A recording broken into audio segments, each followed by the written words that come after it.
আসসালামু আলাইকুম। Tech BD guide চ্যানেলের পক্ষ থেকে আপনাদেরকে স্বাগতম। আজকে আমি আপনাদেরকে টেবিল সম্পর্কে বিস্তারিত বলবো। এই সম্পর্কে আমার একটা ভিডিও টিউটোরিয়াল আছে, যেটা হচ্ছে 45 মিনিটে মাইক্রোসফট ওয়ার্ড শিখুন, ওইখানে বিস্তারিত দেওয়া আছে। তারপরেও আমি টেবিলটা সম্পর্কে মনে চাচ্ছি আপনাদেরকে আরেকটু ভালোভাবে বিস্তারিত বোঝানোর জন্য, কারণ মাইক্রোসফট ওয়ার্ডে কাজ করলে প্রথম টেবিলে কাজ করতে গেলে আপনাদের বিভিন্ন ধরনের সমস্যা হবে। তো আসুন কথা না বলে আমরা টিউটোরিয়ালে চলে যাই। টেবিল থেকে আপনারা এখান থেকে দেখেন, উপরে দেখাচ্ছে হচ্ছে এই যে দেখেন 2x1, তারপরে আপনার ডান দিকে গেলে সেটা হচ্ছে কলাম, নিচের দিকে রো। এখন দেখেন তিনটা হচ্ছে কলাম, 2টা রো। আপনার দরকার হচ্ছে 5টা কলাম 2টা রো, তাহলে আপনি এখানে যাবেন। আর আপনি যদি ইচ্ছা করে এখান থেকে ইনসার্ট টেবিলে ক্লিক করে, আপনার এখানে ডিফল্ট দেওয়া আছে হলো 5টা কলাম 2টা রো। আপনি ইচ্ছা করলে এটা বাড়াতে পারবেন, কমাতে পারবেন, অথবা এখানে লিখে দিতে পারবেন। আপনি কলাম নেবেন হচ্ছে ধরেন 4টা, রো নেবেন হচ্ছে আপনি 4টা বা 5টা রো নিলেন। আর কলামের যে সাইজ সেটা আপনি এখান থেকে সিলেক্ট করে দিতে পারবেন। এখানে অটো দেওয়া আছে, আপনি আপনার যতটুকু দরকার হয় আপনি কী করতে পারবেন, অটো ফিট কন্টেন্ট দিতে পারেন। অটো ফিট কন্টেন্ট দিলে হচ্ছে যাই লিখবেন না কেন সেটা নিচে যাবে না, সেটা সে লেখা অনুযায়ী সে টেবিলটা সে অ্যাডজাস্ট করে নেবে, অটোফিট কন্টেন্ট লেখাটা। আর অটোফিট উইন্ডো হলে সে টেবিলের ভিতরে যে স্পেসটা আছে সেই স্পেসটার মধ্যে সে অ্যাডজাস্ট করে নেবে। তারপর দেখেন আমরা ওকে দিলাম, আমাদের এই টেবিলটা আসলো। টেবিল আসার পরে আপনি এখানে সিরিয়াল নম্বর লিখলেন, আপনি নেম লিখলেন, আপনি লিখতে পারেন বোর্ড, আপনি এখানে লিখলেন যে ইয়ার, এগুলো লিখলেন। লেখার পরে এখানে আপনি সরাসরি এখান থেকে নাম্বারিং করে দিতে পারেন। নাম্বারটা মিড অ্যালাইন করলেন, করার পরে এখন আপনার মনে হচ্ছে যে এই যে দাগটা এই যে বাউন্ডারি বক্সের বাইরে চলে গেছে। তখন আপনি এই যে দেখেন একটা দুই দিকে দুটো হাতের মতো চিহ্ন আসছে, তখন এখানে মাউসের বাম বাটন ক্লিক করে এটাকে একটু ভিতরে নিয়ে আসেন। তারপরে মনে করলেন যে আমার সিরিয়াল নাম্বার তো শুধু 1 2 3 লেখা থাকবে, এখানে আমি এত জায়গা তো আমার দরকার নেই, অনেক জায়গা ফাঁকা, কারণ আমার এখানে নাম লিখতে হবে, বোর্ড অনেক কিছু লিখতে হবে। তখন আপনি এটাকে ধরে এটাকে এদিক দিয়ে বা এদিকে চাপিয়ে নিয়ে আসেন। নেমটাকে এতটুকু রাখেন। শিক্ষা বোর্ড হয়তো আপনার এত দরকার নাই, শিক্ষা বোর্ডটা আপনার একটু কমান। ইয়ারটা আপনি এখানে নিয়ে আসেন। এখন আপনার মনে হচ্ছে টেবিল তো আপনি বানাইছেন, আপনার অনেক লেখা আছে, এখন আপনি চাচ্ছেন যে এইদিকে আমার আরও কয়েকটা রো কলাম আসবে। এখন আপনি কি করবেন? এখন কি এটাকে ডিলিট করে আবার নতুন করে আনবেন? তো এটা তো একটু ঝামেলাপূর্ণ বিষয়। তো সেজন্য আমরা করব কি, আমরা এই যে ইয়ারের এখানে একটা ক্লিক করব, করে মাউসের ডান বাটন ক্লিক করব, করে ইনসার্টে চলে যাব। ইনসার্ট থেকে insert column to the right. আপনি দেখেন এখানে একটা কলাম আসছে, আপনি এখানে লিখতে পারেন হচ্ছে গ্রুপ, ইয়ারও ইউপি, গ্রুপ লিখলেন। আপনার আরও একটি কলামের দরকার, আপনি আবার ইনসার্ট থেকে কলাম টু দ্য রাইট, এখানে আপনি লিখতে পারেন হচ্ছে এইজ। তারপরে যদি আরও একটা কলামের দরকার হয়, আপনি আবার ইনসার্টে ক্লিক করে আবার রাইট, এখানে লিখতে পারেন আপনার ব্লাড গ্রুপ আপনি লিখতে পারেন। তো এখন আপনার মনে হচ্ছে যে আমি এগুলো লেখার পরে আমার হচ্ছে টেবিলের উপরের দিকে এই যে ফাঁকা জায়গাটা, আমার এটার একটা হেডিং দিতে হবে। এটা আমি কিভাবে দেবো? এই হেডিংটা দিতে গেলে এখন আমার ঝামেলা। টেবিলটাকে যদি আমি এভাবে নিয়ে যাই, তখন দেখেন আপনার পুরাটা ডকুমেন্টের মধ্যে একটা হ্যাপাজার্ডের মতো অবস্থা হয়ে যাচ্ছে, আপনার দাগগুলা অন্যরকম হয়ে যাচ্ছে। আপনি নিচে নামাইছেন, তারপরেও কিন্তু আপনি এখানে মাউস যাচ্ছে না, ক্লিক করতে পারছেন না। সো আপনি কি করবেন? তখন আপনি হচ্ছে যে উপরের এই যে রোটাতে যে কোনো এক জায়গায় মাউসটা রাখবেন, এটা ক্লিক করবেন। তখন আপনারা করবেন কি, কার্সরটাকে এখানে রাখবেন, রেখে হচ্ছে কন্ট্রোল শিফট এন্টার। দেখেন আমি আবার দেখাচ্ছি, কন্ট্রোল শিফট এন্টার চাপ দিবেন। দেওয়ার পরে দেখেন এখন আপনার কার্সর, এতক্ষণ কিন্তু কার্সর এখানে আপনি যাচ্ছিল না। আপনি দেখেন আপনি কার্সর কোনোভাবে এই টেবিল উপরে নিতে পারবেন না, আপনার একটা টেবিলের উপরে একটা হেডিং দরকার। তো সেক্ষেত্রে আপনার এটাই করতে হবে যে কন্ট্রোল শিফট এন্টার চাপবেন। চাপার পরে এখন দেখেন আপনার এখানে আপনি দরকার হলে একটু বড় করে দেন, হেডিংটা সবসময় নর্মালি বড় হয়, এটাকে বোল্ড করে দেন। আপনি লিখতে পারেন যে মাই প্রোফাইল বা আরও কিছু যা লিখলেন। লেখার পরে এটাকে মাঝখানে করেন, কন্ট্রোল ই দিবেন, এটা ঠিক মাঝখানে চলে যাবে। এটাকে সিলেক্ট করেন, সিলেক্ট করে একটা আন্ডারলাইন দিতে পারেন। এটাকে যে আর একটু বোল্ড করতে চান, বড় করতে চান, কন্ট্রোল ধরে আপনার জাস্ট এন্টার যে বড় যে মাউসের কিবোর্ডে যে এন্টার যে কিটা আছে সেই এন্টার কির সাথে দেখবেন যে দুইটা ব্র্যাকেট আছে, একটা হচ্ছে লেফট ব্র্যাকেট, একটা রাইট ব্র্যাকেট। আপনি লেফট ব্র্যাকেটে ক্লিক করলে এটা ছোট হবে কন্ট্রোল ধরে, কিন্তু আর কন্ট্রোল ধরে যদি রাইট ব্র্যাকেটে ক্লিক করেন এটা বড় হবে। তো এভাবে আপনারা টেবিলের উপরে যে হেডিংটা আপনারা ফিক্সড করতে পারবেন, হেডিংয়ের প্রবলেমটা। এখন যদি আপনার মনে হচ্ছে যে আমার এখানে এত কিছু দরকার নাই, আমি এখান থেকে যে কোনো একটা ঘর বাদ দিয়ে দেবো, তখন আপনি কী করবেন, এই যে যেমন আপনি 2 নাম্বার রোটা আপনি ডিলিট করবেন। সেক্ষেত্রে আপনি এভাবে টেনে ধরে এত সময় নিয়ে আপনি এভাবে কী করা দরকার নেই। আপনি জাস্ট হচ্ছে এখানে নেবেন, নেওয়ার পরে যখন এই যে কার্সরটা এই ধরনের একটা বাঁকা এরর মতো হয়ে যাবে, তখন একটা ক্লিক করবেন, জাস্ট একটা ক্লিক করবেন। এখন কন্ট্রোল এক্স, অথবা এখান থেকে উপরে এই যে দেখেন পেস্ট কপি কাট করবেন, এটা চলে যাবে।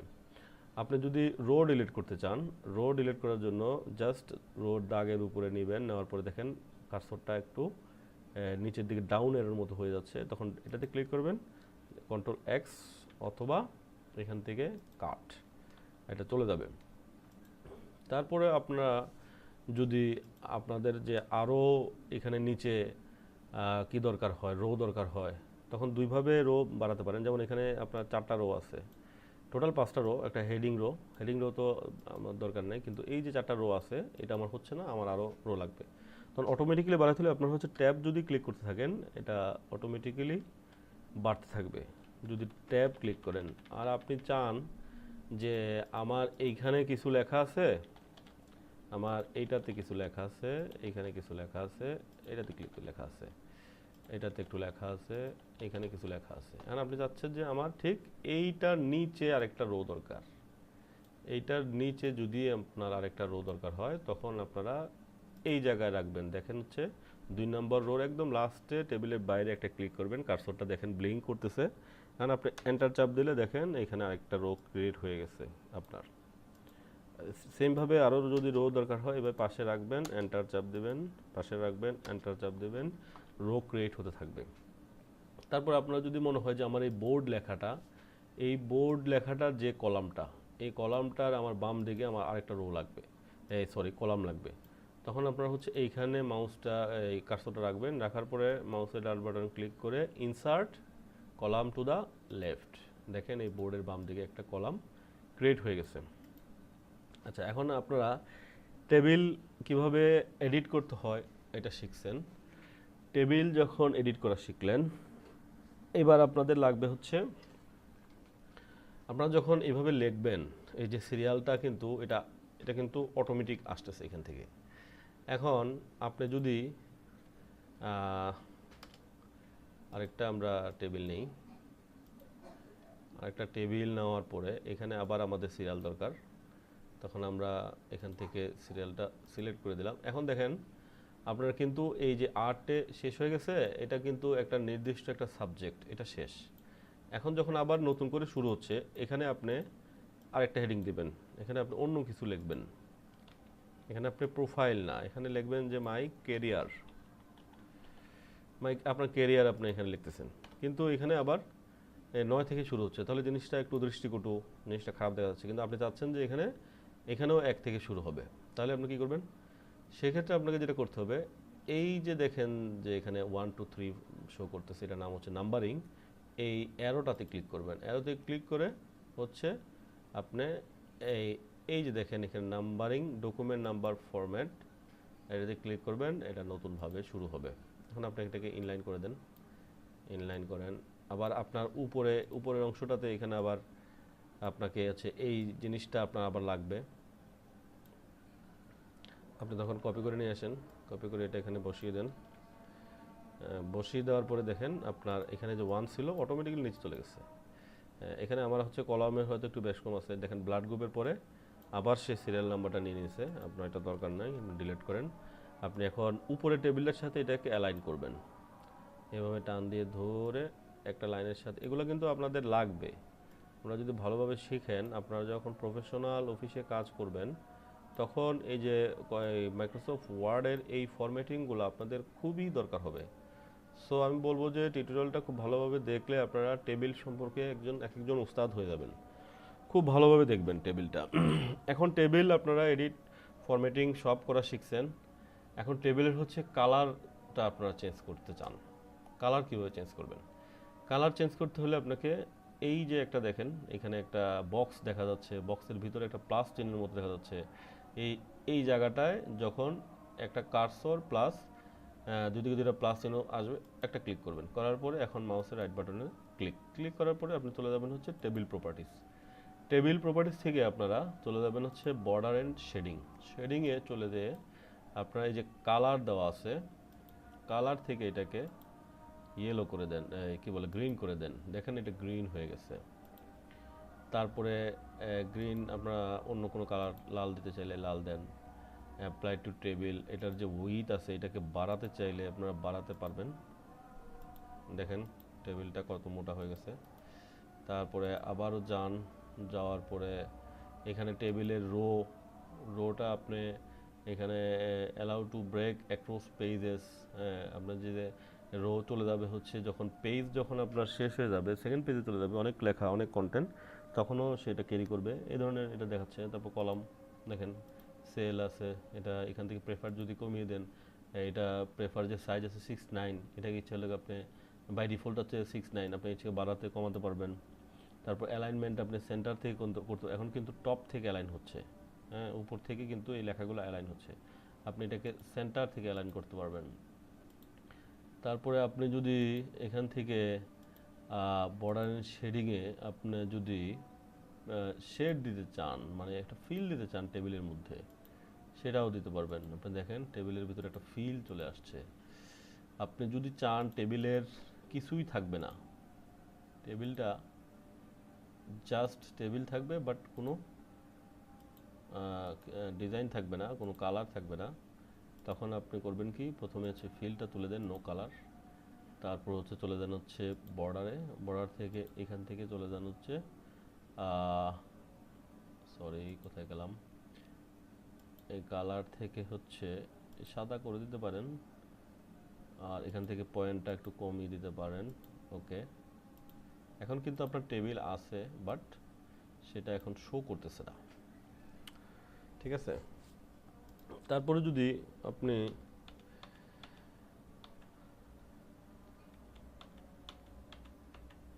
আচ্ছা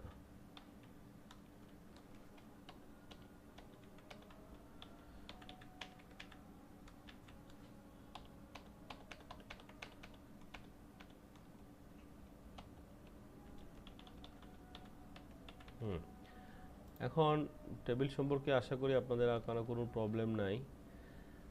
আর টেবিল নিয়ে কাজ করতে গেলে অনেক সময় অনেক ঝামেলা হবে। যে কোনো ধরনের সমস্যায় আপনারা আমাকে কমেন্টস করবেন, আমি আপনাদের যে কোনো ধরনের সমস্যার সমাধান করার জন্য আমি থাকবো, টিউটোরিয়াল করব। আপনারা শুধু কমেন্টস করবেন, লাইক করবেন এবং আমার চ্যানেলটিকে সাবস্ক্রাইব করবেন। ধন্যবাদ।